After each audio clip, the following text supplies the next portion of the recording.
ব্রাহ্মণবাড়িয়ায় একটি মসজিদ ভেঙে দিয়েছে কিছু ভিন্ন আকীদার মানুষ। এই মসজিদ ভাঙাকে কিভাবে দেখছেন আপনি?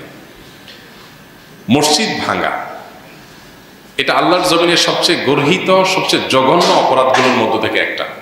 কোনো যুক্তিতে, কোনো অজুহাতে, কোনো কারণ দেখিয়ে মসজিদ ভাঙার কোনো সুযোগ, কোনো অধিকার কারো নাই।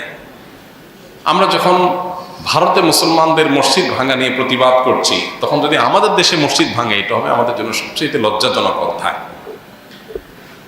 মসজিদ কিংবা ভিন্ন ধর্মাবলম্বীদের উপাসনালয়, এগুলোর কোনোটাই ভাঙা, সেগুলোতে আঘাত করা, এটার শিক্ষা ইসলাম আমাদেরকে দেয়নি, বরং নিষেধ করেছে।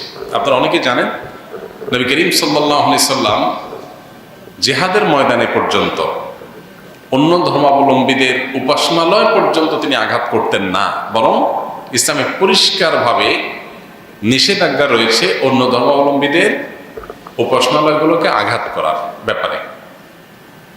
তাদেরকে আমরা তাওহীদের দাওয়াত দিব, তাদের উপাসনালয়গুলোকে আঘাত করে ভেঙে ফেলতে ইসলাম আমাদেরকে নির্দেশ করে না। সেখানে মুসলমানদের মসজিদ কিভাবে আমরা নির্দেশ? কেউ যদি কোনো ভুল করে, কোনো বাড়াবাড়ি করে, তার প্রতিকারের আপনি বহু পথ অবলম্বন করতে পারেন। তারপরে আল্লাহর ঘরে আঘাত করতে পারেন না। আল্লাহর ঘর তো আল্লাহর ঘর। কেউ যদি কোনো মসজিদ আল্লাহর ঘরের জন্য জমি ওয়াকফ করে থাকে, দান করে দিয়ে থাকে, তখন সেটা আল্লাহর ঘর হয়ে যায়, এটা মালিক আল্লাহ। ওইটাতে আঘাত করা, এটা শরিয়াতে সবসময় নিন্দনীয়। এই জন্য কোনো যুক্তিতেই মসজিদে আঘাত করা জায়েজ নয়।